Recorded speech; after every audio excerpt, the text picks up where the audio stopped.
Você está assistindo Cidadania em Prosa. Olá, internautas! Bem-vindo a mais um programa Cidadania em Prosa. Eu, Leandro Souza, e meu amigo Birajara da Rocha, mais conhecido como Bira, entrevistaremos hoje o superintendente terapêutico da Subsecretaria de Cuidados Especiais da Casa Civil do Governo do Estado do Rio de Janeiro, Manassés. Bem-vindo, Manassés! Obrigado, é um prazer imenso estar aqui com vocês hoje. O Bira é um grande amigo já de muitos anos.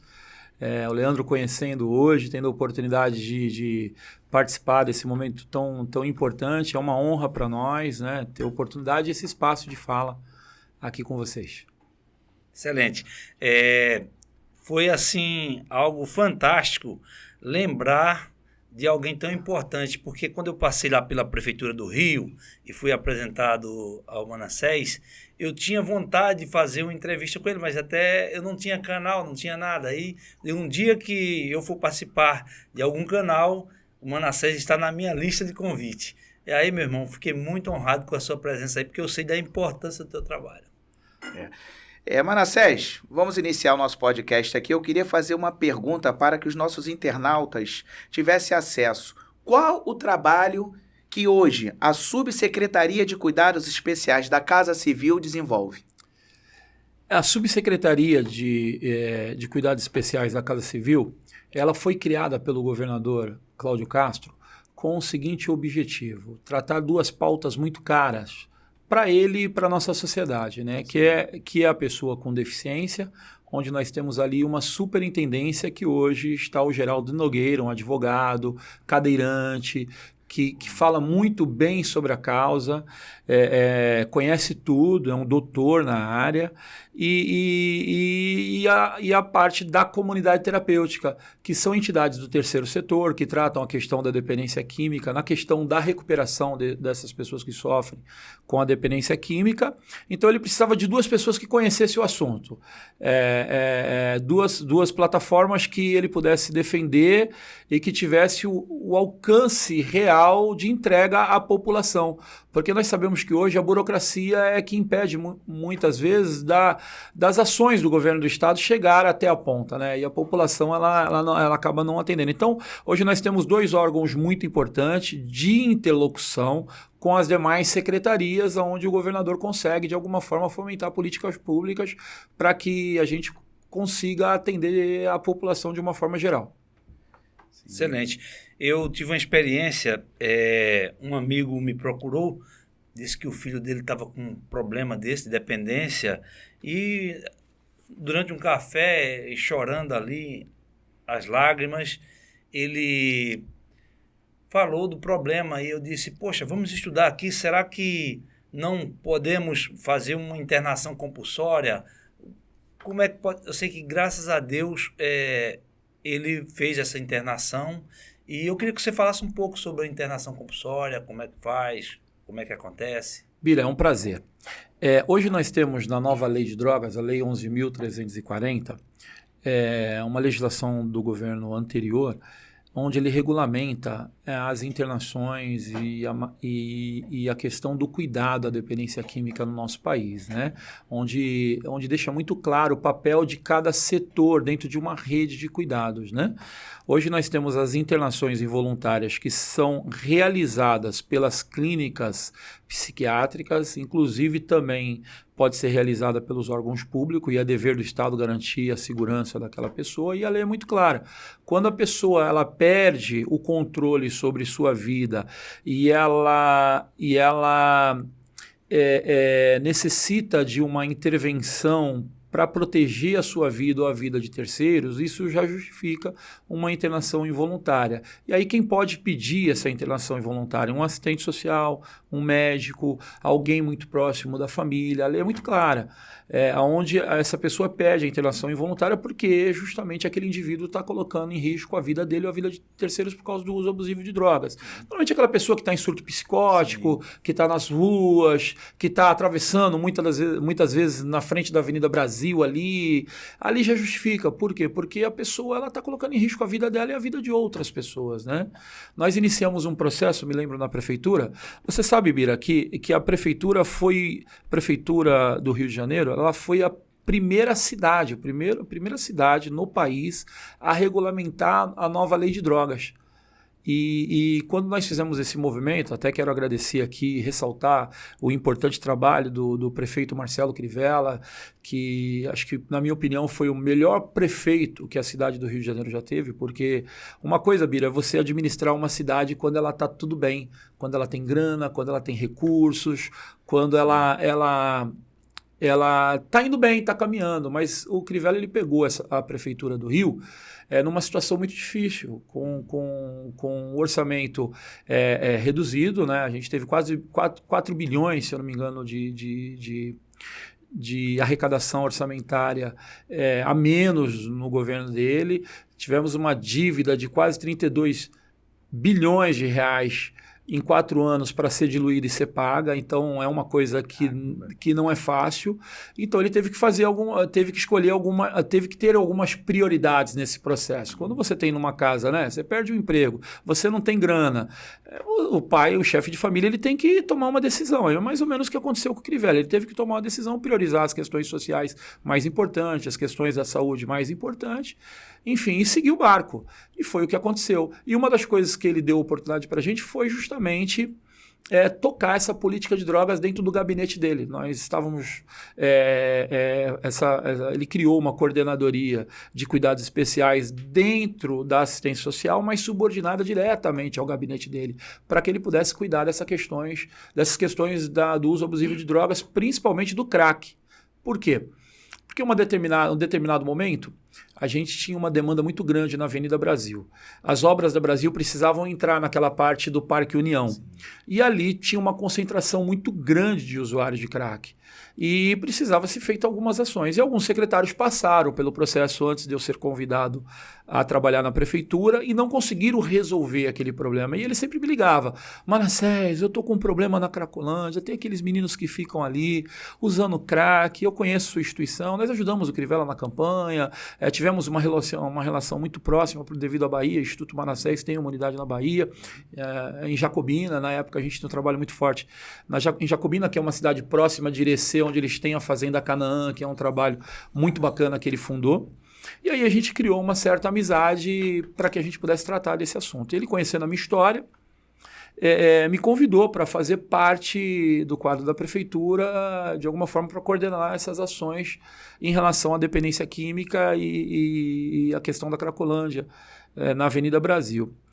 E aí nós montamos um grupo de trabalho, né, onde ele nos deu a oportunidade, criamos uma coordenadoria com poucas pessoas, cinco membros na coordenadoria, mas tivemos a chance de criar uma equipe de sensibilização muito bacana, que era uma equipe que era composta de pessoas que já passaram pela dependência química. Muitos desses membros dessa equipe trabalharam em comunidades terapêuticas na questão da sensibilização, da abordagem, do manejo dos usuários de crack, né, dentro das comunidades terapêuticas. A gente conseguiu montar essa equipe especializada. E aí começamos um processo de abordagem ali na Avenida Brasil, de sensibilização daqueles usuários para que eles pudessem aceitar o tratamento. A prefeitura, quando regulamenta a nova lei de drogas no município, ela cria, a gente consegue um investimento de 2,7 milhões para tratamento de dependentes químicos em comunidade terapêutica. A gente faz um convênio com as instituições. E aí começamos a tratar esses usuários e dar a eles a oportunidade de recuperação além dos abrigos. Porque a gente já sabe, tem dentro da assistência social, o senhor é assistente social, a questão do acolhimento nos equipamentos públicos, né, que é o SUAS, né, que regulamenta toda essa questão de acolhimento. E dentro desses abrigos, a gente sabe que muitas das vezes não tem o olhar para diferenciar a pessoa que tem a dependência química e aquela pessoa que perdeu o emprego, que está na rua porque perdeu a casa, saiu, né, às vezes a área foi atingida, por uma catástrofe. Desabrigado. Os desabrigados, a pessoa que às vezes foi expulsa da comunidade porque uma facção rival invadiu aquela comunidade e está na rua. Mas existe também o dependente químico, que é a sua maioria, né? No último censo diz que 80% das pessoas que estão em situação de rua têm algum tipo de envolvimento com substância, álcool, drogas, né? Então, a gente tem uma população de rua hoje muito, assim, adoecida pelo uso abusivo das drogas, que precisa desse tratamento, e elas vão para os abrigos. Mas o dependente químico, ele não sustenta no abrigo. Ele é até acolhido no abrigo, ele passa pelo equipamento, mas ele não sustenta ali no equipamento, porque o uso da droga não deixa, principalmente quem é usuário de crack. Porque quando ele vai para o abrigo, se ele está na Zona Sul, e ele é ali oriundo da Zona Sul, ele vai para a Ilha do Governador para a regulação de vagas, que tem lá um grande centro de acolhimento da prefeitura que regula as vagas para os demais abrigos, Antares. E aí você tira a pessoa da onde ela vai, e aí fica longe, fica distante da onde ele angaria o recurso, onde ele consome a droga, enfim. Isso tudo dificulta. Então a nossa equipe veio com esse objetivo, de acolher essas pessoas, de encaminhar essas pessoas para um tratamento, onde a gente tinha um foco que era dar a essas pessoas a condição dela entrar em recuperação. E a gente teve um êxito assim muito grande, porque as pessoas aderiam à nossa abordagem, aderiram. Sempre a fala de um assistente social é diferente de uma pessoa que já passou pela dependência química. Então, quem está na abordagem da prefeitura, que é aquele processo normal de abordagem, aqueles meninos que ficam com coletinho azul, as equipes de abordagem da prefeitura, a gente precisava diferenciar. Então, nós colocamos um coletinho, mista, né? Colocamos um coletinho amarelo, criamos uma equipe de sensibilização. A gente não tinha um foco na internação involuntária, não era o objetivo, até mesmo porque a assistência social não pode fazer internação involuntária, e a gente conseguia, assim, uma adesão muito grande desse público dependente químico. Eu me lembro quando a gente chegava nas Cracolândias, eles já vinham equipe amarelinha, já vinha todo mundo pra gente, assim, queremos ajuda, o Manassés está aí com a equipe dele, quer ir para tal centro de recuperação. Então eles facilitavam o trabalho da equipe, né? Sim, Ou porque... seja, eram como ponta de vanguarda, ali abrindo o caminho para vocês chegarem. Bira tem uma identidade. Eu fui usuário de crack, quase 11 anos. Eu morei nas ruas de São Paulo, perdi tudo que eu tinha. O crack me levou à falência total. Eu tive uma boa criação, criado dentro da igreja, avô pastor, a mãe da igreja, mas quando eu tinha 11, 12 anos, eu fui estudar numa escola que era muito exposta ao tráfico de droga, e aquilo me seduziu de alguma forma, né? Eu criado na igreja, nunca ouvi falar sobre a droga, não tinha experiência nenhuma, e queria ter uma aceitação naquele grupo de garotos que fumavam maconha, que bebiam, e ali eu me envolvi com as drogas. E, Bira, eu tive muita dificuldade para sair do crack, porque com 14 anos já estava usando crack, com 16 já estava tendo a primeira internação, segunda internação, terceira internação, foram 6 internações radicais, muito difíceis, porque eu não queria parar de usar, eu tinha medo de parar de usar.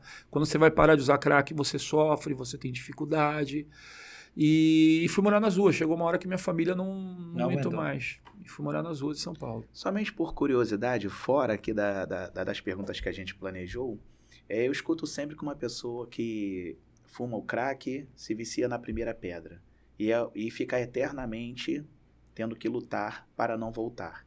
Isso é uma verdade?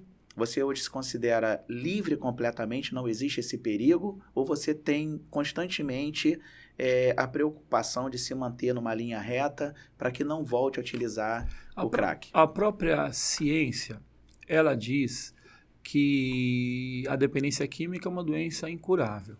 Ela não tem cura, né? A própria Organização Mundial de Saúde fala que é uma doença progressiva, né? De ordem... ela é multifatorial, né? Ela tem várias questões de ordem psíquica, espiritual... Biopsicológico social, biológico, psicológico, social. Exatamente. Inclusive, só tem um conceito, só interrompendo rapidamente para falar que a Organização Mundial de Saúde diz que a saúde não é apenas a ausência de doenças. Você não tem saúde porque tem ausência de doenças, mas é um completo bem-estar físico, mental, social e espiritual, não religioso, mas espiritual. Encaixa perfeitamente no que você está falando. E quando a gente tem esse conhecimento da doença, quando a gente entende a doença que a gente acaba desenvolvendo por causa do uso abusivo das drogas, né? É um ciclo vicioso, e o crack ele tem um poder muito forte vamos dizer assim, de comprometimento na vida da pessoa, o crack ele causa uma fissura muito forte, uma das drogas mais fissurantes que existe, né? O preço mais acessível, né? E o interessante é que o crack, o intervalo que ele causa de satisfação e de prazer no momento do uso, ele é um intervalo muito pequeno. Ele é diferente da cocaína, ele é diferente do álcool, ele é diferente da maconha. Quando você fuma um baseadinho, fuma uma maconha, você tem um intervalo maior de tolerância. O seu organismo ele consegue absorver aquela droga, e você fuma um cigarro de maconha agora, daqui 1 hora de novo, daqui 2 horas você vai querer fumar outro, você fica satisfeito. A sensação de prazer, ela prolonga no nosso cérebro. A cocaína é um pouquinho mais extenso, né, que o crack. Agora o crack não. O crack você fumou uma pedra agora, daqui 5 minutos você quer sentir outra, aquela sensação novamente. E aí com o ciclo do vício, né, de você estar usando a toda hora, a todo momento, você tem intervalos muito menores. Entendi. E aí a fissura é muito grande. E o usuário ele não controla isso, porque ele se torna dependente. Ele passa a ser um escravo daquela substância, porque ele quer bombardear o cérebro a cada momento, a cada hora com aquela substância para satisfazer a sua necessidade física, psicológica, mental, espiritual, de estar dentro de um bem-estar. Ele só fica bem quando ele usa naquele momento. Por isso que aquilo é muito instigante. E a pessoa não controla e acaba fazendo, né, insanidades para conseguir a droga, né? Até de morar na rua, roubar, matar, enfim. O usuário, ele é insano, né? A literatura, a DNA, ela fala que o usuário ele fica insano. Então, assim, ele faz loucuras por causa da droga, principalmente de uma droga comprometedora como crack. Então, eu era assim, eu não tinha controle da minha vida, nenhum. Dos 14 anos, a partir do momento que eu comecei a usar o crack, até os 21, 22, eu não tinha mais controle de nada. Eu cometi muitas insanidades por causa da droga. E isso me levou a morar nas ruas, a perder família, enfim, a passar por situações muito difíceis. Segundo o seu relato aí, dá para perceber que, por exemplo, se houvesse uma liberação da droga, no caso do crack, seria um suicídio, né? Seria terrível, né? Hoje se discute, hoje exatamente se discute pelo STF a regulamentação, a descriminalização do porte de drogas, né? Então, quando você tira, eu não lembro o artigo, mas depois eu posso trazer, é um artigo dessa nova lei de drogas, você desconhece ali a criminalização do porte, porque hoje no Brasil não é crime mais usar nenhum tipo de droga, de substância, ok? Hoje no Brasil você pode usar qualquer tipo de droga que você não é criminalizado por isso. Já existe a descriminalização de uma forma... uma coisa, né? O uso é uma coisa. O porte da droga, o transporte da droga, que é crime. E hoje eles estão estudando para descriminalizar o transporte, o porte de pequenas doses de drogas. E aí, drogas ilícitas. Eles não falam se é maconha, se é cocaína, se é crack, se é o K9. E se a pessoa... E de que maneira que isso vai ser... de que maneira que isso vai ser organizado? Qual porte de droga? Qual quantidade de droga que eu vou poder portar? Isso o Brasil... Isso a lei não fala. Eles não discutem isso. Então, fala-se de pequeno pote de droga. Pequeno pote de droga, para mim, é o quê? 1 quilo de maconha? Desde que eu prove que é para o meu uso? Eu estou levando 1 quilo de maconha para o meu uso dentro de casa. E aí? Como é que você prova que aquilo não é para o meu uso? Não é para tráfico? É pela quantidade? Não. E se eu sou um dependente de maconha que eu uso todos os dias, eu tenho como armazenar a droga dentro da minha casa, eu tenho como dividir isso em escala na minha geladeira... E aí você descriminaliza o porte e onde você vai comprar essa droga? Então você compra algo ilegal e descriminaliza o porte de algo ilegal? Da onde que você compra essa droga? Quem que vai vender? Quem que vai regulamentar esse processo? Então eu posso portar a droga onde eu quero. Então é muito incompatível, né? Eu tenho Manassés, uma preocupação muito grande com essa questão, porque eu tive uma experiência... Eu morei numa cidade nos Estados Unidos, chama-se Colorado Springs, é no estado do Colorado, né? Lá é permitido o uso. Então, você vai pegar assim, quando você começa a mexer com alguns dados, você tem, por exemplo, uma diminuição dos crimes de baixo potencial ofensivo, furtos, com facas, mas você tem um aumento na porta de entrada do sistema de saúde. Como é que fica hoje, por exemplo? Eu sou a favor que nenhuma instituição, de forma complementar, ela exista. Porque o dia que a gente não existir nessas instituições, chegaremos no ideal. É que a política pública está funcionando, está absorvendo, os cidadãos estão tendo acesso aos seus direitos, mas, infelizmente, esse é o ideal, não é o real.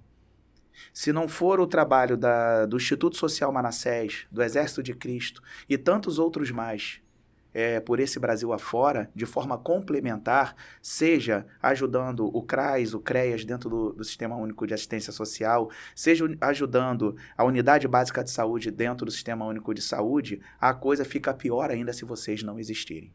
Então, a minha preocupação hoje não é somente a questão da regulamentação, é a questão, se está difícil sem regulamentar, regulamentando, quem é que vai absorver se vai ter um aumento na porta de entrada do Sistema Único de Saúde? Essa é a minha preocupação com o cidadão. Com o cidadão. Então, hoje, eu gostaria até de entrar nessa questão do investimento, gostaria aqui até mandar um recado para o governador do estado, contrate mais assistentes sociais, né? Contrate mais assistentes sociais e aproveite mais pessoas que, como a sua linda história de recuperação, tá? Aproveitem pessoas como você, como se fossem os agentes comunitários de saúde utilizados no SUS, para que em parceria com os assistentes sociais e as políticas públicas, a gente consiga dar uma porta de entrada e uma possibilidade de uma vida melhor para todas essas pessoas que querem sair, mas muitas vezes a família que está vivendo em situação de codependência não consegue achar uma luz no fim do túnel. Eu gostaria de lhe perguntar quais os investimentos o governo do estado hoje faz para tratar os dependentes químicos e suas famílias. Muito bom. Hoje nós temos no governo do estado, quando foi criado a Superintendência Terapêutica, dentro da Subsecretaria de Cuidados Especiais, quero aproveitar a oportunidade, mandar um abraço para o meu subsecretário, Dr. Guilherme Bussinger.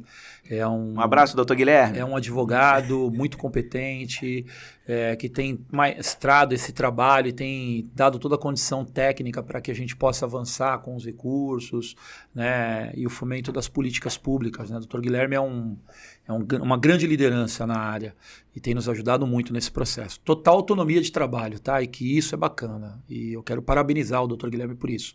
Quero agradecer também ao governador Cláudio Castro, que é o meu chefe, né? Que é a pessoa que me deu a oportunidade de trabalhar. Então, mando um abraço para eles aí. Quando eu fui convidado para assumir a superintendência terapêutica, foi justamente por causa do trabalho que nós realizamos e fizemos no município na gestão do prefeito passado. E a proposta era fomentar algumas ações para tratar os dependentes químicos e apoiar as comunidades terapêuticas nesse sentido. Então, a gente conseguiu lançar um edital com investimento de R$10 milhões, contratando 555 vagas em comunidades terapêuticas para tratamento de dependência química da nossa população em situação de vulnerabilidade social, que vai servir para apoiar os projetos do governo do estado. A gente tem hoje essa questão do Polícia Presente, a gente tem questão das abordagens, né? Tem uma área social dentro desse programa Polícia Presente, que são as assistentes sociais que cuidam do acolhimento, porque a polícia está ali na rua, está combatendo, mas ela lida direta com a população de rua, né? Então ela fica muito próxima. Aí muitos dessas pessoas que são abordadas, que são alcançadas através do programa da Polícia Presente,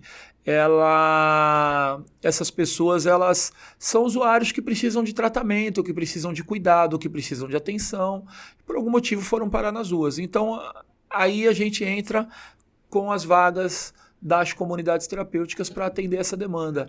Então, são R$10 milhões, 555 vagas que vão ser contratadas. Está na fase final do edital agora. As instituições já foram habilitadas dentro de um sistema de contratos e convênios do governo do estado, que é o Converge.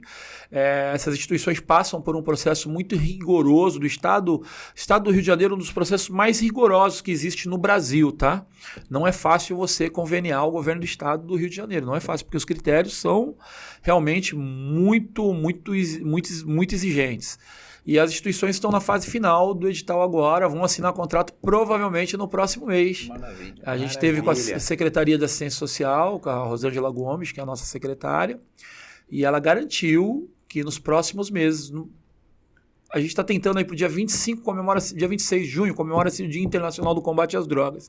No dia 27, o governo do estado vai fazer um grande fórum onde provavelmente vai assinar esse contrato com essas entidades. São 19 comunidades terapêuticas que hoje estão pleiteando essas vagas. E o que isso daí, para o ouvinte, para o internauta entender, o que é que isso daí vai proporcionar de novas vagas de acolhimento?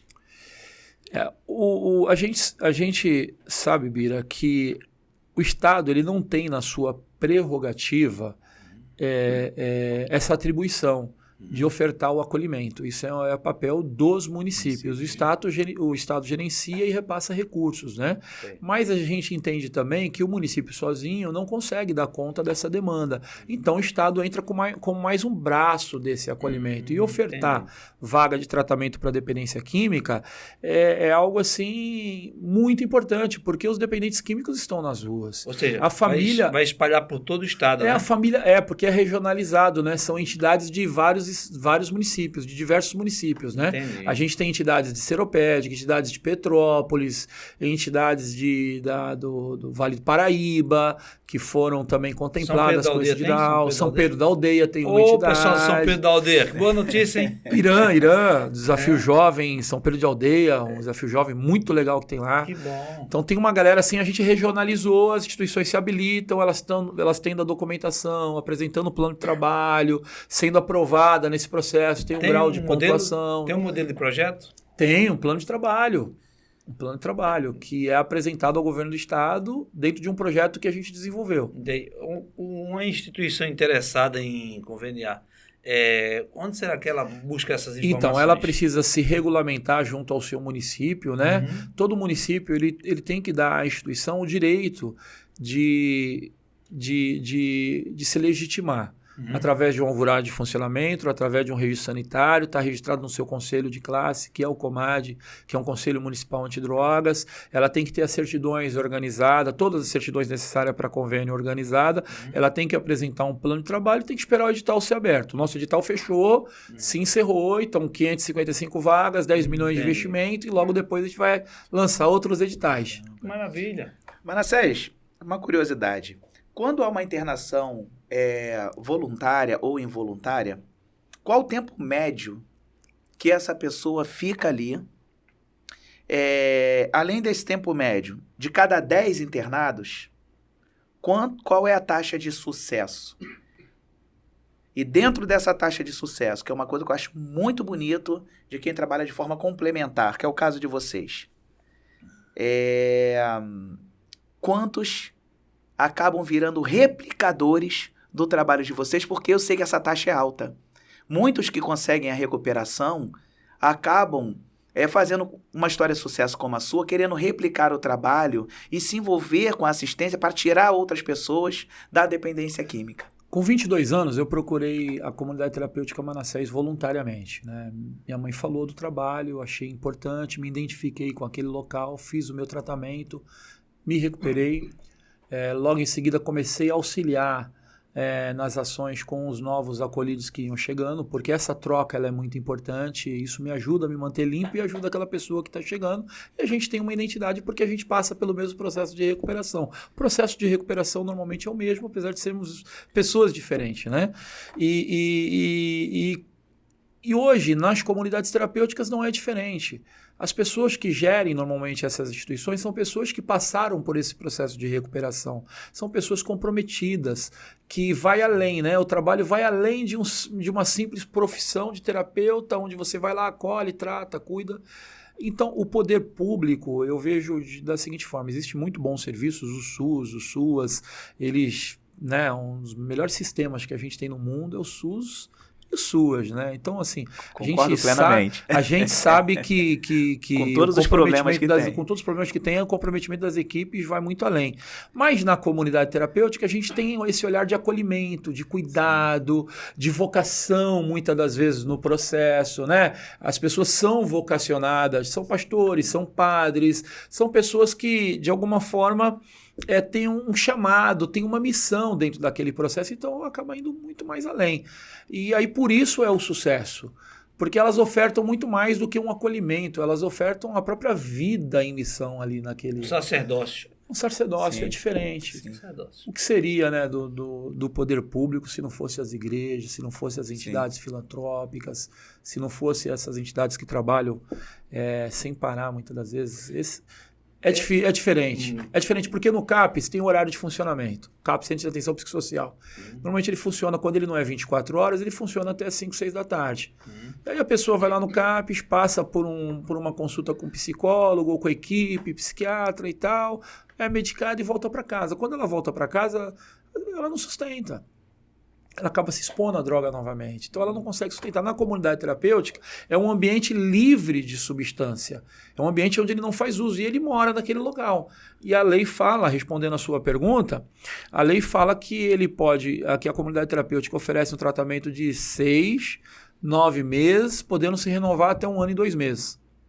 Então ela não pode institucionalizar essa pessoa. Essa pessoa ela não pode ficar mais que 1 ano e 2 meses dentro do processo de recuperação. Porque senão acaba institucionalizando. E a gente teve agora, inclusive, a comemoração da lei antimanicomial, né? Sim. Que eles confundem, falam que as comunidades terapêuticas é um manicômio social, moderno, e não é. Não. A comunidade terapêutica ela tem regras pré-definidas. Ela não institucionaliza a pessoa, ela pode acolher a pessoa até 1 ano e 2 meses. Pode se renovar o período que aquela pessoa fica em acolhimento, em tratamento, até 1 ano e 2 meses. E comunidade terapêutica, é importante falar, ela não pode, não deve, e ela é proibida por lei fazer qualquer tipo de internação involuntária. Os portões têm que ser abertos, onde as pessoas aderem ao processo de tratamento e elas ficam por livre e espontânea vontade.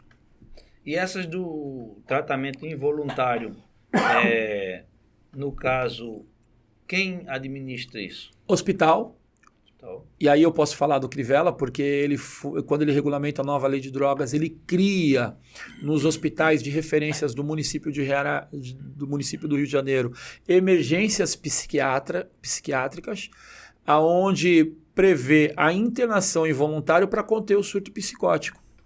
E aí, essa internação involuntária ela pode ser até 3 meses, não pode passar de 3 meses, tá?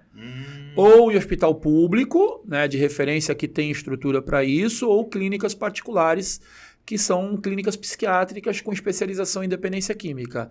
Aí você pode internar a pessoa de uma forma involuntária. Manassés, aos internautas, peço a vocês que, se vocês estiverem gostando do nosso podcast, que curta, compartilha e comente também no nosso podcast, que a gente precisa muito da ajuda de vocês para a gente continuar desenvolvendo esse trabalho, né, Bira? e se inscreva também, né? Se inscreva também, muito bem colocado. E acione o sininho. E acione o sininho. Manassés, os internautas que estão em casa agora, estão nos assistindo, e tem um dependente químico na família, está passando por dificuldade. Eu já vi casos que o filho furtando a própria casa para comprar drogas. Eu lembro de uma situação que aconteceu comigo no passado. Eu era do Corpo de Fuzileiros Navais, eu fui na casa de um amigo meu que morava numa comunidade, e eu vi um menino jovem, bonito, com um pastor alemão, que a família tinha acabado de comprar, e ele veio na minha direção para tentar trocar, achando que a gente estava na boca de fumo, alguma coisa, que era próximo a uma comunidade, para trocar por drogas. Né? Trocar o pastor alemão da família por pó, Sim. por Sim. droga. E é muito importante o que você falou, porque eu também já vi no meu bairro, muitas vezes a pessoa está querendo sair, mas os amigos, entre aspas, levam a droga até a casa dele. Eu trouxe aqui para você. E o rapaz está em tratamento. As famílias que estão passando por isso nesse momento, como que elas podem acessar esse tipo de direito, seja na instituição, na política pública, como ela pode acessar o governo do Estado Sim. para auxiliá-las? Qual é a porta de entrada? Clínica da família. A gente tem as clínicas da família, né, que no território, essa clínica da família que faz parte, porque assim, hoje foi construída pela RAPS uma grande rede de cuidados, né, e as comunidades terapêuticas ela é reconhecida como parte da rede. Então, quando uma pessoa ela tem ela desenvolve a dependência química, que é uma doença, ela procura a clínica da família. A clínica da família vai encaminhar para o CAPS mais próximo da sua região. Esse CAPS vai desenvolver uma estratégia para que essa pessoa possa seguir em recuperação. Se ela não avançar nesse processo, aí sim ela deve procurar uma comunidade terapêutica. Por quê? Porque ela já tentou as abordagens mais, vamos dizer assim... institucionalizadas, mais né? As políticas públicas. De uma política pública, né? Normalmente vai para uma comunidade terapêutica quando ele já bateu em todas as portas, porque o tratamento numa comunidade terapêutica é radical. Você vai romper o uso, vai ser acolhido num período de 6 meses, não vai poder fazer uso porque lá não pode, não permite... E vai ficar longe, muitas vezes, da sua família, do trabalho, da vida social. E aí é para aquela pessoa que já teve várias outras tentativas, outras possibilidades e não conseguiu avançar. Aí ela vai para uma comunidade terapêutica, onde ela vai fazer um tratamento mais efetivo, né, para poder sanar o problema. Porque não é fácil, hein, Bira? Você imagina uma pessoa que faz faculdade, uma pessoa que trabalha, uma pessoa que tem uma família, que faz uso da droga, e a droga está prejudicando ele. E ele ser acolhido numa comunidade terapêutica não é uma coisa fácil. Agora me diga, uma vez eu conversando com uma pessoa, alguém comentou assim, cara, se tivesse uma clínica do governo onde o dependente químico ele se inscrevesse ali para receber a droga como receituário médico, para ir diminuindo a quantidade... O que você acha? Isso seria uma ideia maluca? Ou... Nós temos 2 programas hoje no Brasil, né, de tratamento. A redução de danos é um programa que funciona há muitos anos, que daí é uma política pública a nível nacional, que é implementada pela rede de saúde, né, onde ele é acompanhado, e o objetivo desse programa através da redução de uso, reduzir danos. Então, assim, essa pessoa passa pela consulta, mas para ela permanecer ali em recuperação, permanecer no tratamento da saúde mental, ela não precisa largar totalmente a droga. Eu, por exemplo, não me adaptei, não me identifiquei com esse tipo de abordagem, eu não consegui sustentar. Eu tive que romper o uso para parar de usar. Então, cada caso é um caso. Nós não somos contra a redução de danos. Nós só queremos ter o espaço das comunidades terapêuticas respeitado porque funcionou para mim. Como uma pessoa vai falar para mim que a comunidade terapêutica não funciona se eu parei de usar droga dentro de uma comunidade terapêutica? Se eu mudei a minha vida através do trabalho de uma comunidade terapêutica. Então, existem milhares de pessoas que passaram por comunidade terapêutica. Hoje nós temos uma estimativa de mais de 170 comunidades terapêuticas no estado do Rio de Janeiro. Se cada uma tem de 30 pessoas, só fazer a conta. A gente tem mais de 3 mil pessoas aí acolhidas em comunidade terapêutica no estado. E muitas das vezes elas ficam longe do poder público justamente para não sofrer sanções. Né? Às vezes o município não se organiza com uma política pública para poder aderir a essa instituição, aí ela acaba não tendo uma alvará de funcionamento, um código de atividade adequado, ela acaba não tendo um registro sanitário, ela fica longe.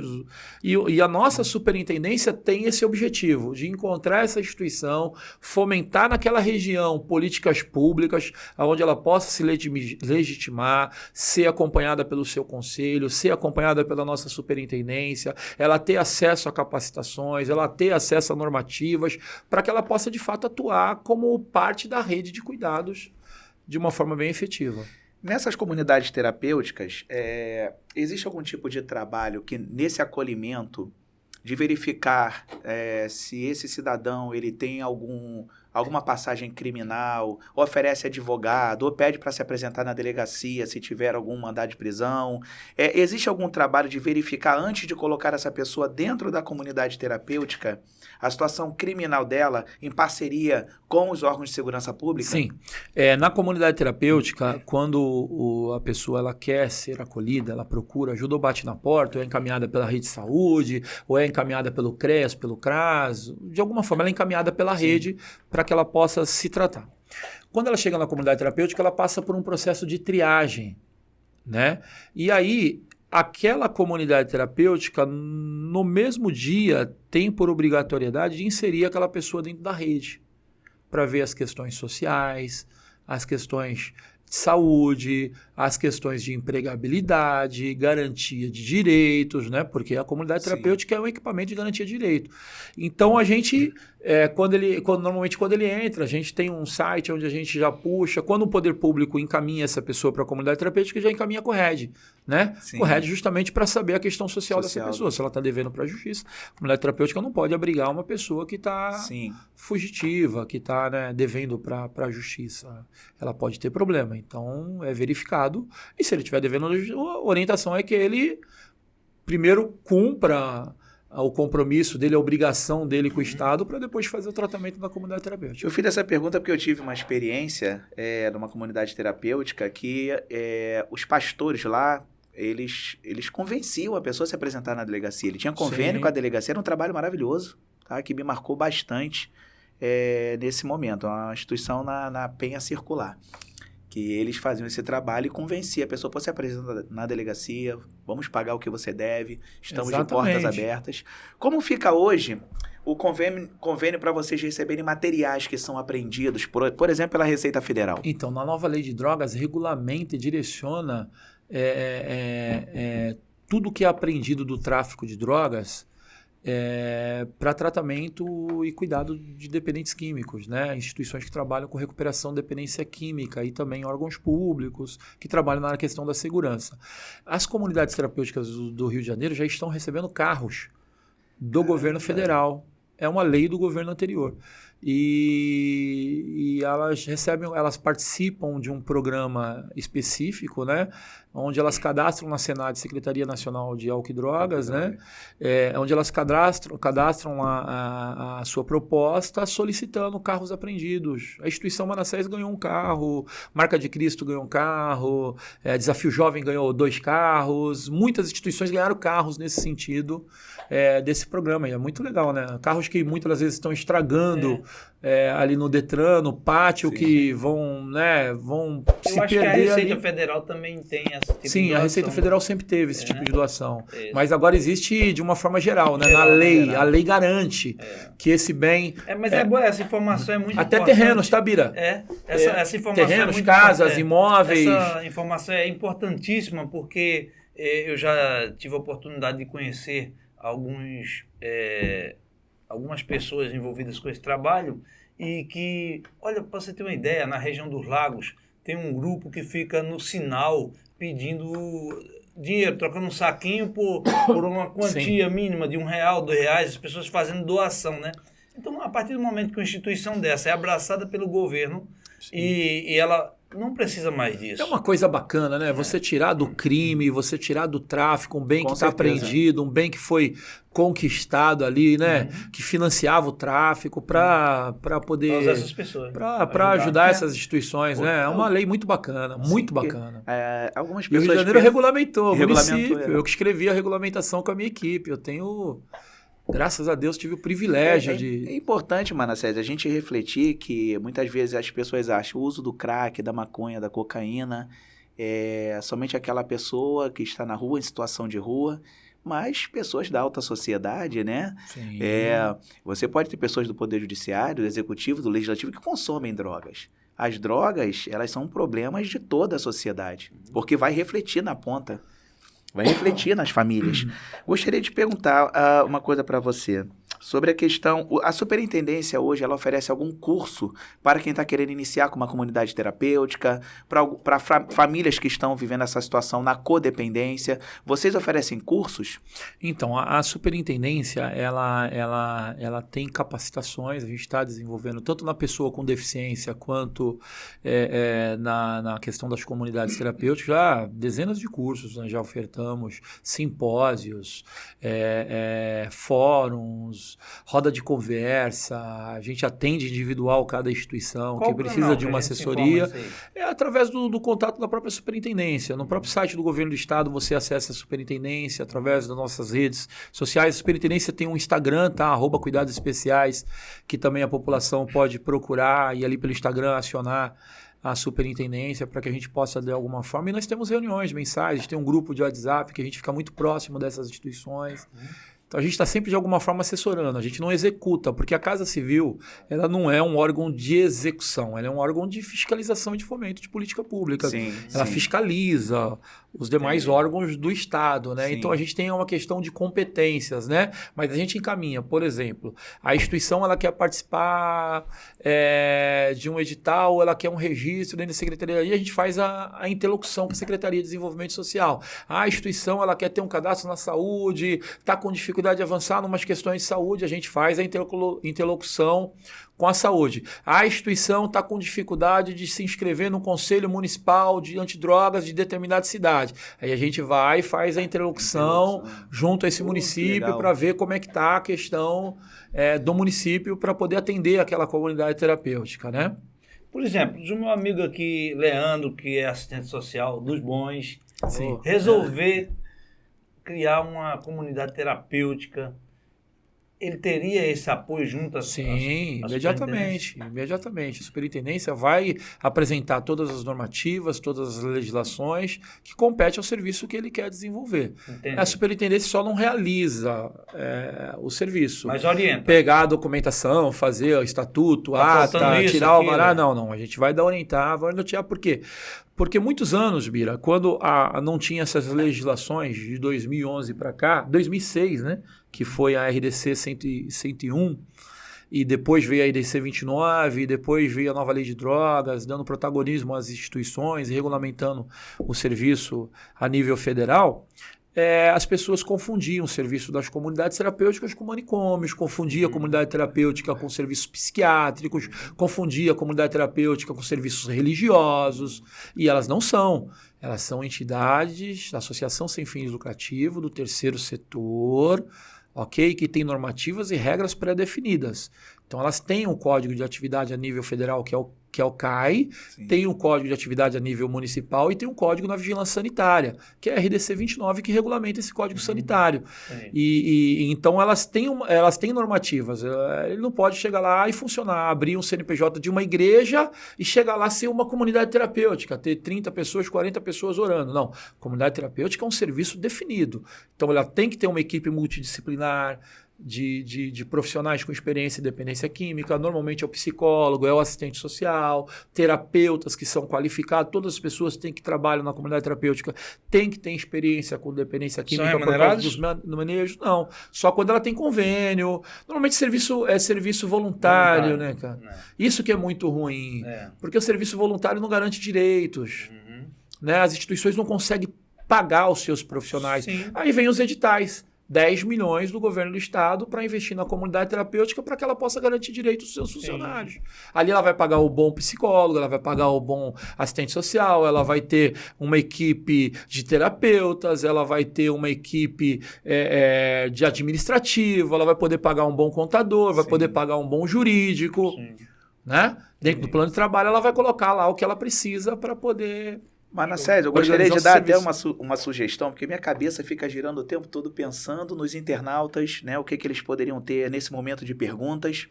E eu posso garantir a você que muitos pastores, de repente pais de santo, pessoas de instituições religiosas, espiritismo kardecista, que se preocupa muito com essa questão do cuidado, com a questão da caridade, que estão agora nesse momento interessados em abrir uma comunidade terapêutica. Mas a gente sabe que aqueles devidamente pagos, os R$ 1.500 do contador, mais o advogado, pode chegar aos R$ 5.000 para abrir uma instituição, muitos deles não têm esse dinheiro. Não têm, e querem trabalhar. E muitas vezes já trabalham. Já realizam no sacrifício. Eu acho que se o governo do estado, dependendo, tivesse um advogado à disposição, uma assistente social para fazer um planejamento, organização, direção e controle de um projeto de política para aquela instituição, um contador à disposição para auxiliar, né, na criação dessa instituição, eu tenho certeza que muitos internautas iriam ficar extremamente satisfeitos porque precisam de orientações. Eu tenho vontade, eu tenho vocação, eu quero fazer, mas eu não tenho dinheiro para começar. Então fica uma sugestão para os nossos internautas sobre isso aí, para pensar, porque a mesma coisa acontecia, Bira, na Sociedade Bíblica do Brasil. Os pastores queriam captar as Bíblias, o material para poder trabalhar na promoção da cidadania, dos laços familiares, mas não sabiam fomentar. Entende muito do lado religioso, mas na hora de colocar no papel um projeto, não sabiam. Não sabiam. Então eu fiz uma analogia. Lá tinha, né, na sociedade. Exatamente. E isso acontece, mas o órgão público, o recurso público, ele tem regras, né? A gente tem uma lei que é a Nova Miroskis, que ela regulamenta o gasto de dinheiro público e contratação de entidades do terceiro setor. Sim. A gente não pode fomentar algo que não é, de fato, já institucional. Entende? Sim, sim, sim. A instituição não pode receber nenhum tipo de recurso se ela não tiver a documentação mínima e um processo seletivo para isso. A lei exige o processo seletivo, até mesmo por questão de transparência e do gasto, né, do dinheiro público. E aí o que a gente faz hoje justamente é as capacitações. As capacitações é justamente para isso, para mostrar os caminhos que ela tem que seguir para que ela possa conseguir se legitimar e participar de um edital de chamamento público. Às vezes ela tem o CNPJ, tem estatuto, tem ata, tem alvará, tem registro no conselho e não sabe escrever o programa de trabalho. E aí a gente ensina como escrever passo a passo, um manualzinho para escrever o passo a passo. Mas nós, como funcionários, não podemos escrever para a instituição. Porque senão a gente está dando algum tipo de uma responsabilidade solidária, né? Interesse no processo. Então a gente tem que se mostrar muito... É muito complicado essa questão. Mas aquilo que está no alcance e um olhar humanizado, ela sempre vai ter. Porque ela tem um Manassés que teve uma instituição, que fundou uma instituição, que passou por todo esse processo que ela passou. Por exemplo, o Instituto Manassés, ele não pode participar de nenhum edital do governo do Estado. Porque eu sou superintendente. Ah, mas o Manassés não está mais como presidente. Eu não sou mais presidente, já não atuo na instituição há mais de 7 anos, desde quando eu assumi o cargo público na prefeitura. A gente tem que se descompatibilizar. Eu vim candidato a vereador. Então a gente é obrigado a se descompatibilizar daquele serviço e não ter mais envolvimento com aquele serviço. Princípio da administração pública, né? É princípio da administração pública, mas eu tenho uma questão moral com a instituição. Eu criei a instituição. Então essa instituição ela não participa por uma questão de proteção da instituição e também você acabou de dizer, dos princípios da administração pública. Legalidade. A gente não permite que a instituição não participe de editais do governo do Estado justamente por causa disso. Exatamente. Então existem regras, né, que a gente tem que seguir esses ritos para não ter problema lá na frente. Na atuação da instituição, você falou sobre o trabalho que realizou aqui na Prefeitura do Rio de Janeiro, né, recolhendo essas pessoas. Normalmente as pessoas usuárias de crack, elas acabam ficando em situação de rua próximo da boca de fumo. Sim. Né, de onde é vendido o crack. Sim, sim. Quando você vai fazer essa abordagem na rua, o tráfico de drogas respeita essa abordagem? Sim. Porque a gente está levando cuidado. Né? Legal. Por exemplo, a gente tinha que fechar a Avenida Brasil para fazer aquela ação. Olha que quando começamos o trabalho ali, nós tínhamos quase 300 barracos na Avenida Brasil. Nossa. Quem passava na Avenida Brasil eu passei muitas vezes, sabe a quantidade de pessoas que tinha ali naquela Cracolândia. E eu trabalhei madrugadas e madrugadas e madrugadas, porque você não pode fechar a via de dia. Se você fechar a via durante o dia, você cria um caos. Já é um caos. Já é um caos a localidade, né? Se você fechar ela durante o dia, então nós tínhamos que atuar de madrugada. Aí você imagina, você tinha que chegar naquele ponto, em frente ao Parque União, Nova Holanda, Baixa do Sapateiro, a Vila do João. Você tinha que chegar naquele ponto com equipes da assistência social, de trânsito, equipes da assistência social, equipes da Colurb, bombeiro. Você tinha que chegar naquele ponto com ambulância, polícia militar, guarda municipal. A guarda tem que estar ali para garantir a segurança dos profissionais, porque eles atacam pedra, muitas vezes tem usuários alterados, que não conhece, que não entende. E a gente tinha que fazer a higienização daquele espaço todo, colocar o ordenamento público, desmanchar os barracos, e aí o cara tem o colchão, tem a documentação dele, tem o cobertor dele, tem a roupinha dele que está ali. E então tem toda uma estratégia para poder se montar uma operação situação como essa. A gente avisava a associação de moradores, a gente pactuava com a associação de moradores do local, que a gente ia fazer aquela ação, queria estar ali o grupo da prefeitura para poder acolher aquelas pessoas, ofertar cuidado. Teve vez eu chegar ali, a menina tá tendo bebê, e a gente segurar a menina e ela ter o bebê dentro da ambulância, cara. A gente leva cuidado, leva alimentação, a gente chega com a cestinha lá de alimentação para eles poder comer, muitas vezes estão dias só se drogando, sem comer, sem se alimentar, a gente tem que levar para a saúde, o bombeiro tem que atuar. É uma ação bem complexa, são muitas coisas que você tem que ver numa operação como essa.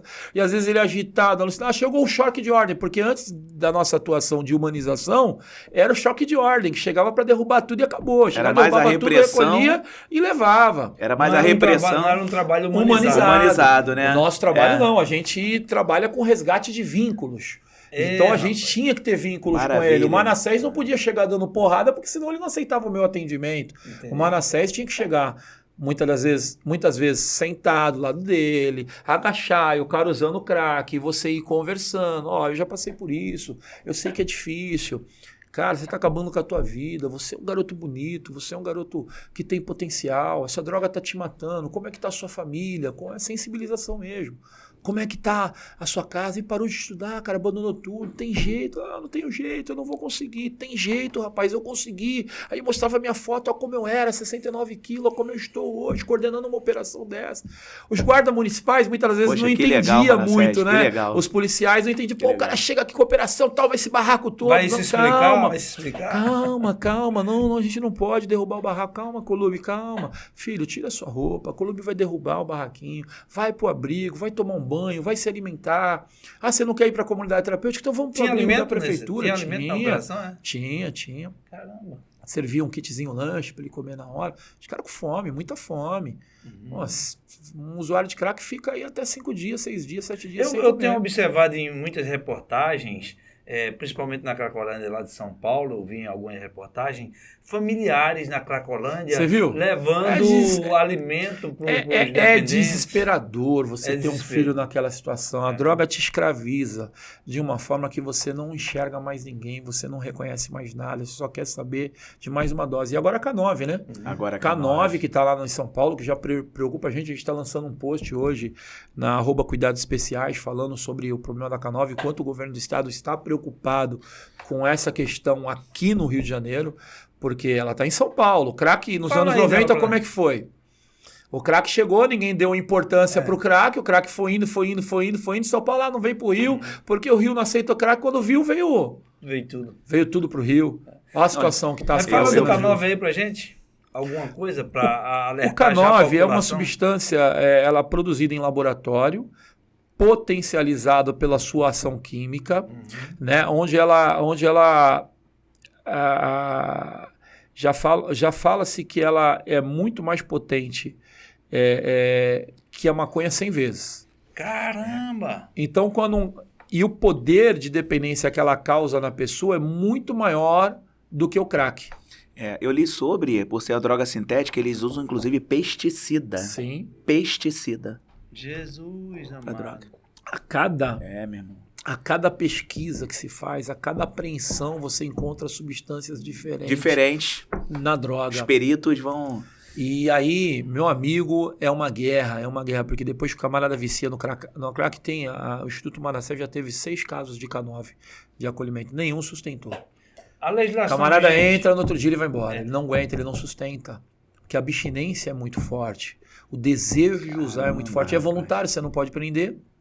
E no caso aí, a legislação atual da lei antidrogas, ela também contempla essas novas drogas, ou seja, existe aí um fato típico que possa punir mais severamente esses... Não.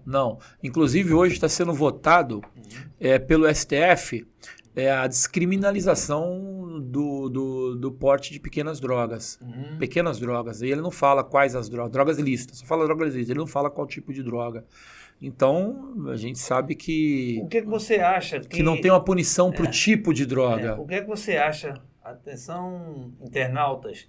Fica aí uma sugestão. O que você acha, no caso, ao invés de pegar a pessoa dependente, quem está portando drogas, e colocar num presídio, por exemplo, que essas pessoas fossem separadas e fossem levadas direto para uma casa dessa de acolhimento?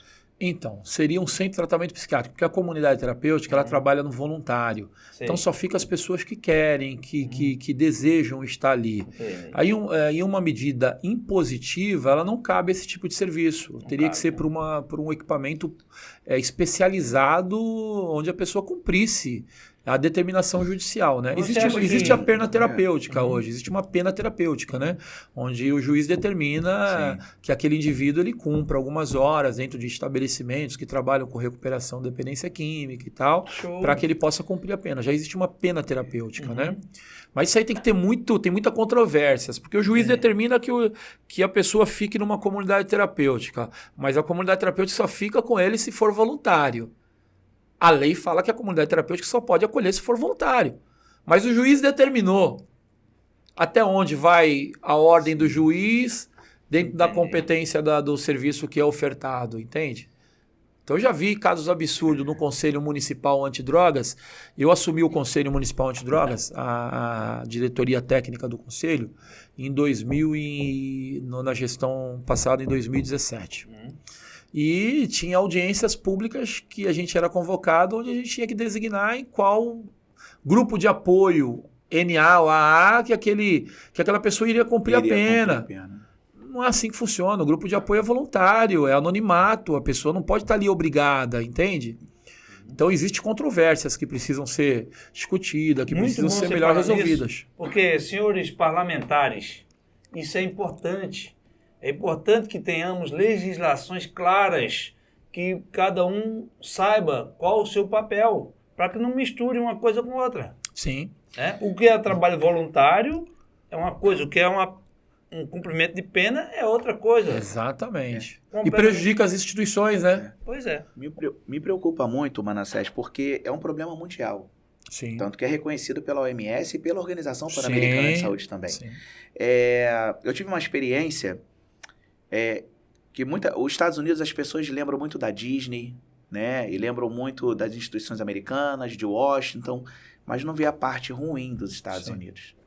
Todo grande capitalismo produz mazelas. Se você andar no Brooklyn, se você andar no Bronx, você vai ver cracolândias piores do que São Paulo. Sim. Só que lá é pior.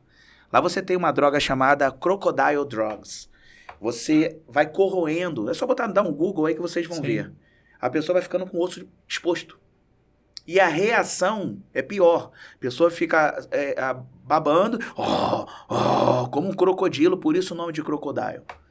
Então, é uma droga extremamente barata, né? E depois dessa é o uso preocupante da metanfetamina, porque com o uso da metanfetamina há um compartilhamento da seringa. Sim. Consequentemente, HIV, muitas outras doenças mais. Então você acaba, se não houver um forte investimento nessa área, você acaba multiplicando um problema, virando outro, virando outro, virando outro. Vai respingar na violência, na segurança pública, vai respingar no SUS, vai respingar na Previdência, porque a pessoa vai ter que ser afastada e aposentada. Sim. Vai respingar em todos, quando você fala do tripé da Seguridade, Saúde, Assistência e Previdência, você vai ter um rombo no Estado, então é muito melhor trabalhar na prevenção. Falando de prevenção, quais são os projetos hoje do governo do Estado na prevenção do álcool, drogas? Por quê? Porque muita gente fala de droga, está falando da cocaína, do crack. Mas uma pessoa que compra uma botija daquela de R$3,50 de cachaça e toma e pega a Avenida Brasil, é pior do que uma pessoa que fumou um cigarro de maconha. Sim. E é uma droga lícita. Sim. Quais são os projetos hoje a nível de prevenção do governo do Estado para as comunidades terapêuticas e a sociedade? O governo do Estado ele tem uma subsecretaria dentro da assistência social que é chamada CEPREDEC, que é a Subsecretaria de Prevenção à Dependência Química. E ali dentro eles têm muitos programas, muitos programas. Estava assim em ação porque mudou-se, né? Essa questão da política, muda secretário, volta secretário, e agora está com a Marileia, até que eu tive a oportunidade de estar com ela, a subsecretária. Eles estão desenvolvendo um trabalho muito legal. Estão organizando a casa. 3 meses que eles estão lá, é pouco tempo, mas já tem assim algumas ações que a gente está vendo do governo do estado em promover ações de prevenção. Vão ter algumas ações agora na Central do Brasil, vão ter ações fórum para tratar a questão da prevenção, mas também tem o PROERD, que é da Polícia Militar, que é um grande programa de prevenção de uso de drogas da Polícia Militar, criado nos Estados Unidos, que veio para o Brasil através do Rio de Janeiro, fomentou-se esse programa no Rio de Janeiro, e se tornou um dos maiores programas do Brasil de prevenção ao uso de drogas, onde policiais recebem uma remuneração para dar palestra sobre dependência química nas escolas e tal.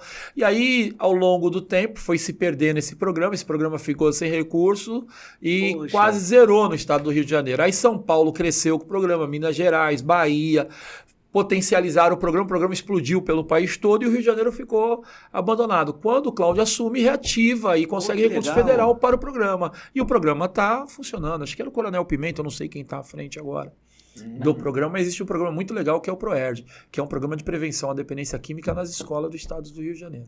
Ou seja, eles vão lá... Até tive um amigo, Paulinho Cintura, Sandro Barros, tiveram lá participando da palestra do PROERD, fizeram umas palestras lá, foi bem bacana. Legal, bem bacana.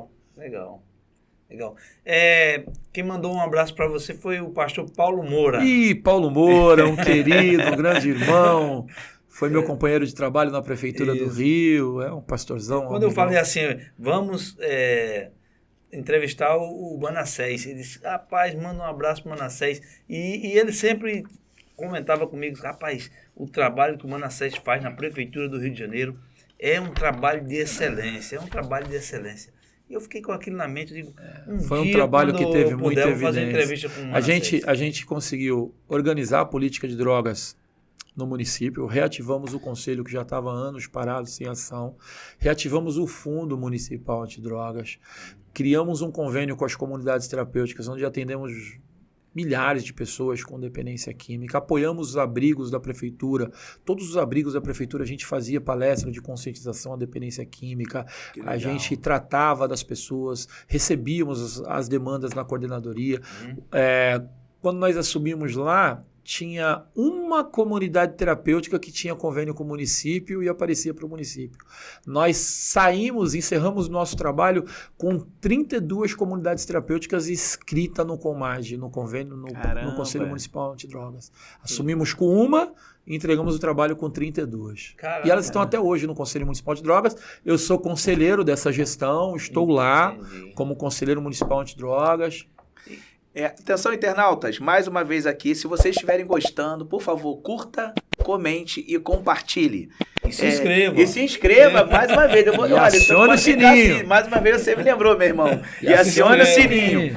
Manassés, nós temos ainda 24 minutos. Eu gostaria que nesse intervalo a gente pudesse falar um pouquinho sobre a instituição social Manassés. Sei que você não está mais à frente, mas tem uma grande experiência. Sim. E eu li lá que tem uns projetos alcoolismo, internação, codependência, psicólogo, assistente social e programa Os 12 Passos. Você poderia falar sobre a porta de entrada e quando essa pessoa volta recuperada para sua casa? Com certeza. Depois eu vou disponibilizar o vídeo de apresentação, se puder durante o programa soltar em alguns momentos esse vídeo, é muito legal. A instituição Manassés atende hoje em território nacional cerca de 600 pessoas de sistema de acolhimento, né? Nós temos 600 pessoas, estamos com 13 unidades em funcionamento. Já chegamos a ter 23, tá? A pandemia deu uma quebrada, é uma instituição que vive de doações, então a gente voltamos a reabrir algumas unidades agora e assim... hoje, quando uma pessoa ela quer tratamento na instituição, através do site, ela consegue pegar os telefones da sua região, né, mais próxima, ela faz uma entrevista online, uma triagem online, onde a gente avalia como está a condição dessa pessoa, se ela quer voluntariamente tratamento, aí ela adere ao programa. Dentro do programa, a gente oferece um tratamento de 6 a 9 meses, podendo se estender, como a lei fala, até 1 ano e 2 meses. E ali a gente tem psicólogos, assistentes sociais, profissionais terapeutas, a gente tem o programa de 12 passos, reuniões de NAA dentro do programa. A gente oferta para essas pessoas, a maioria é gratuito, porque não tem condição, né, de custear. Então, às vezes a gente tem vaga, às vezes não tem vaga, e a gente faz uma filinha de espera, mas é tudo rápido, porque vai terminando o tratamento, a gente vai colocando outro. Um sai, outro entra, um sai, outro entra. Então, assim, as unidades são com piscina, campo de futebol. A maioria das unidades tem um ambiente de acolhimento assim, muito, muito sereno, área verde,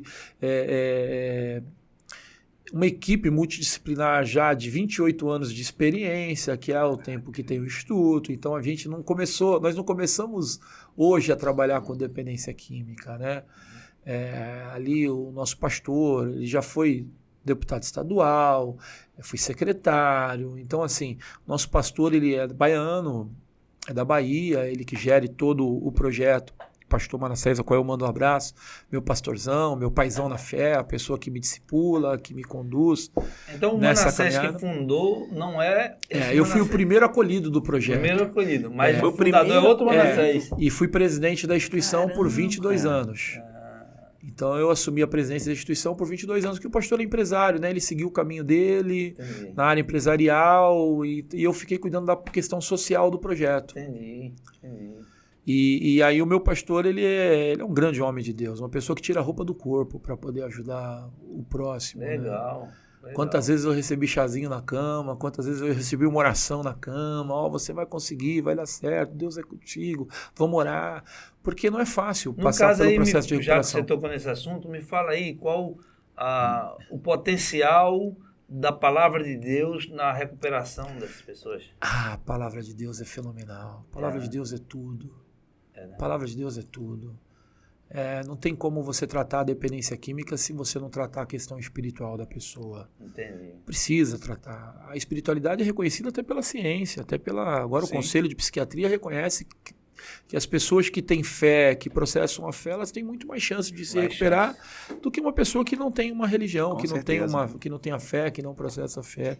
Então, a parte espiritual, ela é fundamental no processo de recuperação. Quando você fala e aí espiritual... a gente tem que ter esse olhar, porque existe a espiritualidade e existe a religiosidade. Sim. A religião é importante, sem a religião também não se consegue muita coisa, né?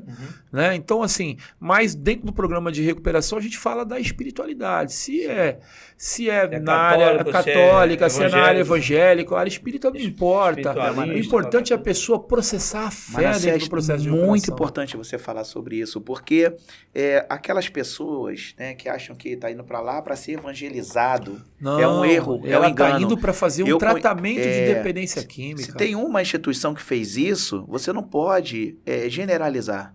Porque todas que eu conheci não fazem isso. Respeitam as religiões. Aquele que quiser passar por um processo de evangelização, ele vai ter direito, mas ele não é obrigado. Isso é muito legal você falar, deixar muito claro, né? Então, para que a gente tenha mais apoio, né, não só do Estado, mas como também de empresários que possam ajudar as instituições. A ajuda empresarial é dedutível no imposto de renda? Não? Então, quando a instituição ela tem alguns registros, né? Que daí ela consegue abater algumas coisas no imposto de renda. Isso aí quando tem alguns incentivos fiscais nesse sentido. Aí a instituição faz alguns cadastros, se regulamenta para isso e ela consegue abater no imposto de renda algumas coisas. Não é fácil não, o caminho é bem difícil, mas é possível. Pois é, se o governo estimulasse, assim como existe... Sim, aí é um papel do governo estimular, importante. Assim como existe o incentivo à cultura... A questão do desconto na conta de luz, desconto na conta de água, isenção de... tem uma lei do Crivella muito legal agora, é importante falar. A gente entra na esfera da igreja, mas é importante falar sobre isso. Por quê? Porque regulamentou agora a isenção do IPTU para as igrejas, né? Sim. Então, assim, e não só para as igrejas, agora para projetos e programas das igrejas. Se a comunidade terapêutica, o terreno for da igreja e ali estiver funcionando a comunidade terapêutica, consegue o IPTU porque o terreno é da igreja. Se você vai abrir uma livraria e ela é da igreja, consegue desconto do IPTU. IPTU é caro, hein? Porque o IPTU não está barato. A gente sabe, principalmente no município do Rio, o IPTU está uma fortuna, meu irmão. E ali, se o terreno estiver em nome da igreja e o IPTU for em nome da igreja, consegue o desconto. E É se uma lei for- bacana. Se tiver em nome da comunidade terapêutica?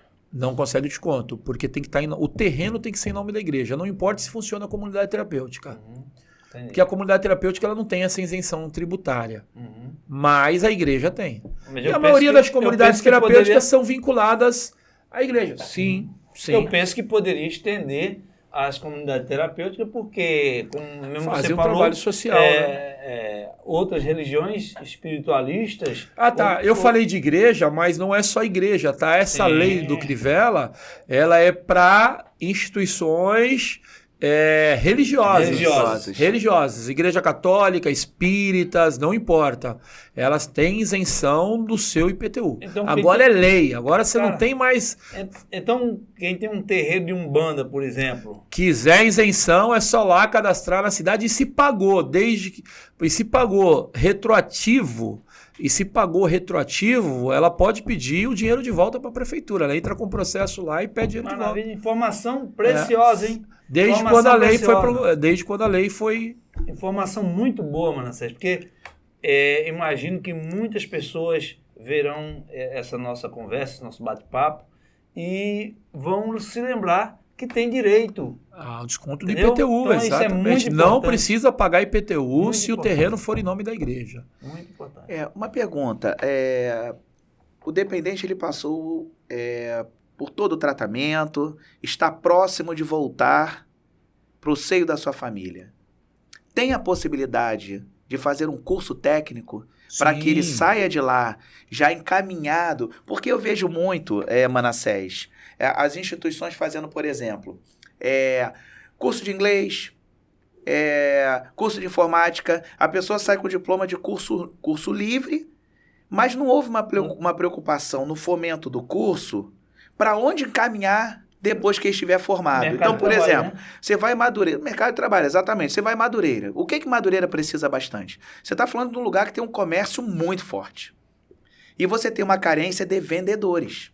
Se eu for colocar um curso em Madureira, eu vou colocar um curso de vendas. Existe essa preocupação no planejamento para quando essas pessoas voltarem? Tem cursos disponíveis? Isso é muito interessante. Essa semana foi inaugurado lá em Itaguaí, na Casa do Pai, Instituto Casa do Pai, que funciona dentro da Leão 13, de um prédio da Leão 13, que é cedido para essa instituição. Ela recebeu algumas emendas parlamentares e ela está desenvolvendo alguns cursos profissionalizantes. E inauguramos essa semana lá, até quero mandar um abraço para o Valdemar e para a Keilane, que são gestores desse instituto. E esse instituto eles têm a presidência da FECONTERG, Federação das Comunidades Terapêuticas do Rio de Janeiro. Hoje a Casa do Pai é presidente por 2 anos da FECONTERG. O Instituto Manassés é o vice-presidente. E aí eles criaram um grande polo tecnológico, um investimento de mais de R$1 milhão de capacitação para jovens adolescentes e membros de comunidade terapêutica. Então, nós fomos convidados a participar da inauguração, levamos acolhidos de diversas comunidades terapêuticas. Por quê? Porque eles vão fazer cursos profissionalizantes Que legal, no polo Manassés. tecnológico de Itaguaí.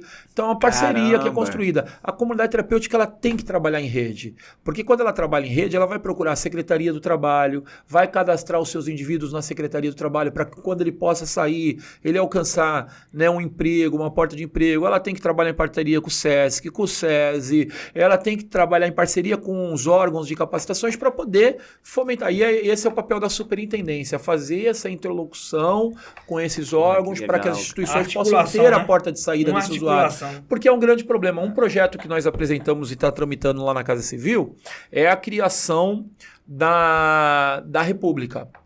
Aí a gente está olhando a população em situação de rua. Quando a pessoa ela sai da rua, vem para a comunidade terapêutica, ela é acolhida e você não consegue fazer o resgate de vínculos familiares, que isso é feito dentro da comunidade terapêutica, a gente acha o pai, a mãe, os irmãos, os amigos, para tentar resgatar esses vínculos e devolver aquela pessoa para o seio da família novamente, para depois do tratamento ele poder seguir a vida dele. Mas quando é uma população de rua que tem esses vínculos rompidos, que a gente precisa achar um lugar para essa pessoa sair. Um dos projetos que eu apresentei lá na Casa Civil é justamente a República. Porque ele vai sair da comunidade terapêutica, ele vai para uma república. Essa república ele vai ser assistido por 2 profissionais, um de assistência social e um psicólogo, e alguns educadores, onde ele vai ter a oportunidade de entrar na república, dormir na república, mas ele pode sair às 8 horas da manhã, procurar o emprego, fazer o curso, tirar a carteira de motorista, acessar seus direitos e voltar à tarde, à noite. A república é uma moradia assistida, é uma casa dele, onde ele liga a televisão, onde ele toma o banho dele, onde ele ajuda a fazer a comida. É a reinserção onde ele vai poder permanecer por mais um ano dentro desse programa de tratamento do governo do Estado. Então, essa república, a gente apresentou esse projeto, a gente está tentando recursos para que a gente possa conseguir colocar aí, no mínimo aí, meia dúzia de repúblicas no estado do Rio de Janeiro. Saiu da comunidade terapêutica, continua sendo assistido pelo Estado.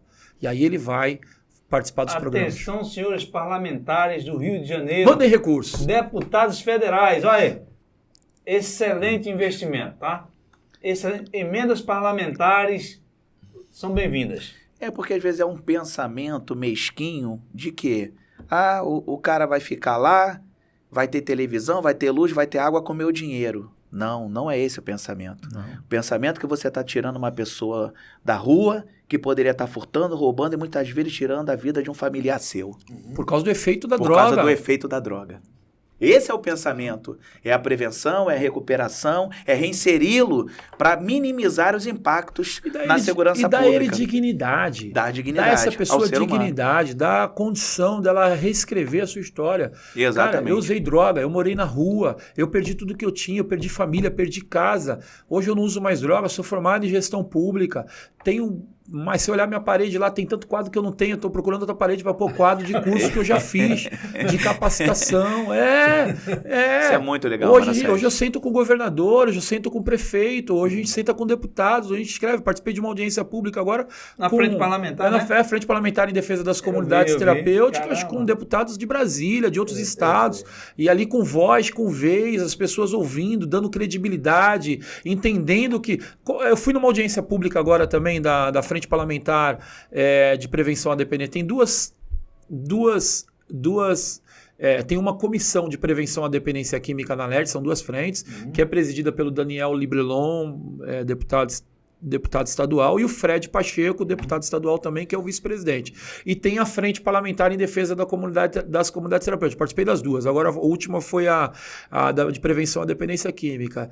E o Fred Pacheco usou isso, falou, cara, como é que vai falar que não funciona se tem o Manassés e o Cidinho, que é o meu coordenador, e o Cidinho Mendes, que passaram por comunidade terapêutica que não funciona. Vamos investir nessas pessoas que têm condição. É melhor investir do que você deixar do jeito que está. Com certeza. Do jeito que está, ninguém aguenta mais. Com certeza. Hoje estima-se aí de 20 a 30 mil pessoas em situação de rua no município do Rio de Janeiro. Pois é. No município, hein? Pois é. O centro do Rio de Janeiro mesmo, costumeiramente a gente esbarra com um ou outro dependente químico na rua. Às vezes, nos estabelecimentos comerciais, causa até um certo constrangimento. O setor hoteleiro perde, o setor hoteleiro, principalmente Zona Sul, perde muito. O setor dos comércios perde muito. Você vê que os comércios aqui na Lapa, na região do centro, são abalados diretamente, impactados por essa quantidade de pessoas em situação de rua que a gente tem. A cidade fica insegura, a sujeira é uma coisa absurda, porque eles produzem muito lixo rico, né? Eles vendem muitas coisas, ele vai para Copacabana e pega o sofá que está no lixo, leva para o outro lado e joga no outro lado, pega o colchão e joga. É terrível, é uma degradação. O centro do Rio de Janeiro, ali nas proximidades da Central do Brasil, ali, tem lugares horríveis, dá até medo da gente andar. Tanta sujeira, tanta coisa, gente em situação de vulnerabilidade. E eu penso que o empresário que tem condição, que investe nessa recuperação, nesse cuidado, está investindo no próprio negócio, porque é uma coisa que retorna o recurso. Imagine só, se o centro do Rio de Janeiro não fosse o que é hoje, com certeza o turismo estaria muito mais em alta. A própria população do Rio, né, estaria mais no centro. Os imóveis, hoje muita valor. gente não vem no centro por causa da questão da insegurança, né? Estamos nos aproximando do final do programa, né? Manassés, eu estou muito feliz pela entrevista de hoje. Estou muito satisfeito porque quando eu e o Birajara criamos o programa, nós precisamos dos comentários, das curtidas, do sininho ativado. Sim. Mas mais do que isso, levar até a população informação. Porque nós temos medo daquilo que nós não conhecemos. Sim. Quando a gente passa a conhecer, a gente perde o medo. Então, eu estou muito feliz com esse segundo programa, Sim. com todos os esclarecimentos que eu tenho certeza que tem muitas pessoas que estão em casa, que estão nos assistindo, estão precisando de tudo que você acabou de falar aqui. Gostaria de agradecer ao governador do estado do Rio de Janeiro, Cláudio Castro, por ter liberado você, pela oportunidade. Do doutor também, como é que é o nome dele? Doutor Guilherme Bucígia. Doutor Guilherme, muito obrigado pela oportunidade. O senhor está fazendo um grande papel para a população carioca. Para a população, na verdade, de todo o Brasil que vai assistir o nosso podcast. Sim, com certeza. Meu muito obrigado, Manassés, por hoje. O podcast está aberto. Qualquer política pública, qualquer nova frente que vocês lançarem, volte aqui, já está convidado novamente para a gente levar a informação até a população. Sei. Manassés, eu não tenho nem palavras para agradecer, porque extrapolou a amizade e isso daí você está fazendo um serviço de utilidade pública. Você não imagina o que você ajudou as comunidades terapêuticas, dizendo que existem recursos, né, disponíveis para que esse programa seja ampliado.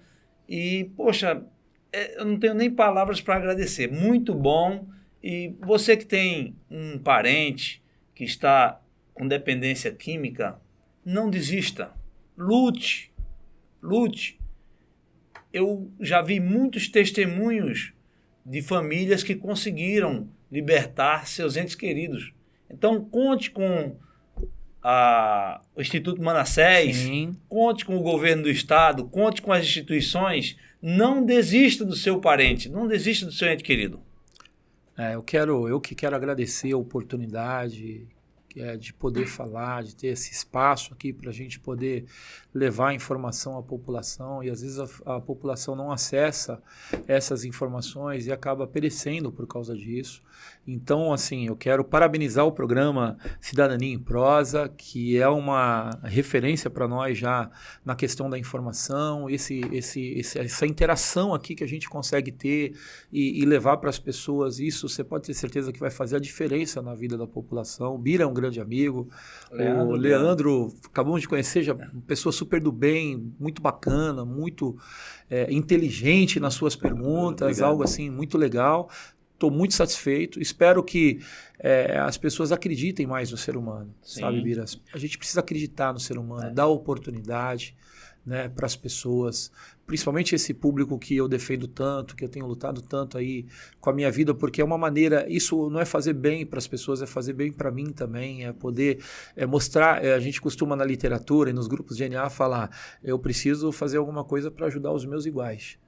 Porque assim como o Manassés parou de usar droga, encontrou uma nova maneira de viver, hoje tem aí um trabalho bacana, tem uma família, tenho 3 filhos, tenho uma esposa, Elisa, qual eu mando um beijo aqui, que Deus me deu, tenho 3 filhos lindos, inclusive o que está fazendo ciências políticas como seu colega, né? Assim, existem muitos Manassés espalhado por esse mundo, por esse Brasil afora, pela nossa cidade, que precisam de uma oportunidade, precisam de um olhar de cuidado. E eu fico muito feliz de vocês dar esse espaço para a gente falar qual isso. a mensagem que você tem aí para as famílias que possuem dependentes químicos e não sabem o que fazer? Não desistam. Dependência química você não se trata e não se resolve da noite para o dia. É uma dor difícil, é um problema difícil, é muito cruel você ver um filho se perder no mundo da droga, se perder por questões difíceis, né, do uso, mas existe solução. Continua, recaiu, continua. Deu problema, não foi o primeiro acolhimento, não foi o primeiro atendimento no CAPS, continua, não para, não desista. Aqui uma hora vai ter solução. Qual a instituição que você aconselha, qual o endereço que você dá para os donos dessas comunidades, as pessoas que encabeçam essas comunidades, pedirem ajuda, passa aí novamente aquele endereço que você falou. Pode procurar a gente pelo site do Governo do Estado. Dentro do site você encontra lá a Subsecretaria de Cuidados Especiais, através do nosso Instagram, né?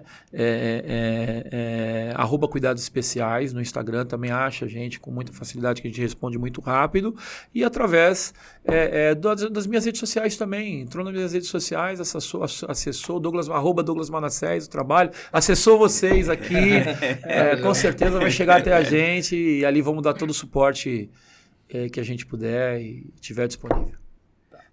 Estamos terminando mais um programa Cidadania em Prosa. Muito obrigado, Manassés. Obrigado, meu irmão Ubirajara. Obrigado, Rafa, também, que sem você, né, nós não estaríamos aqui. Muito obrigado. E eu agradeço a todos vocês. Comentem. Eu espero que vocês curtem também. Curtam também. Curtam, compartilhem. E o sininho. Comentem e se inscrevam. E se inscrevam. Agora, eu queria também deixar aí indicação do estúdio G6. Estúdio G6. Excelente. G6 Estúdio. Muito obrigado. Queria deixar meus agradecimentos aqui. Um estúdio maravilhoso, hein? Uma estrutura fenomenal. Fiquei muito motivado com o estúdio.